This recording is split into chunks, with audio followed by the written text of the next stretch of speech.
बिस्मिल्लाहिर्रहमानिर्रहीम। क्या ईद उल अज़हा की नमाज से पहले क़ुरबानी करना जायज़ है या जायज़ नहीं है? तो इस बारे में तफसील ये है कि अगर कोई ऐसी जगह है जहाँ जुमा और ईदें नहीं होती है, देहात है, तो वहाँ ईद उल अज़हा की नमाज से पहले क़ुरबानी करना बिल्कुल जायज़ और दुरुस्त है।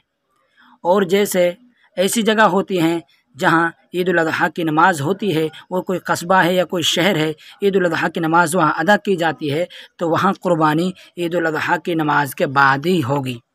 दूसरा मसला ये है कि शहर वाले जहाँ ईद उल अज़हा की नमाज से पहले क़ुरबानी करना जायज़ नहीं है, क्या वो देहात में ले जाकर अपने जानवर को क़ुरबान कर सकते हैं ईद उल अज़हा की नमाज से पहले? तो इसके बारे में यह है, अगर वो देहात में ले जाकर ईद उल अज़हा की नमाज से पहले अपने जानवर को क़ुरबान करना चाहें तो क़ुरबान कर सकते हैं।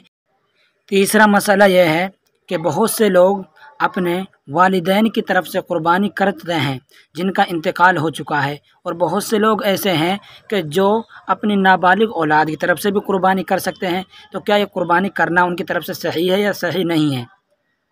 तो इसका जवाब यह है कि ये क़ुरबानी करना उनकी तरफ से सही है, लेकिन सबसे पहले अपनी तरफ से क़ुरबानी करे, जो उसके ऊपर वाजिब है उस क़ुरबानी करे, उसके साथ अपने वालिदैन के लिए क़ुरबानी कर सकता है। ऐसे जो नाबालिग उसके बच्चे हैं उनके लिए भी क़ुरबानी कर सकता है। ये नफली क़ुरबानी होगी, ये वाजिब क़ुरबानी नहीं है। लेकिन ख़ुद जो आपके ऊपर जो क़ुरबानी है वो वाजिब क़ुरबानी है, उसको आपको पहले करना है।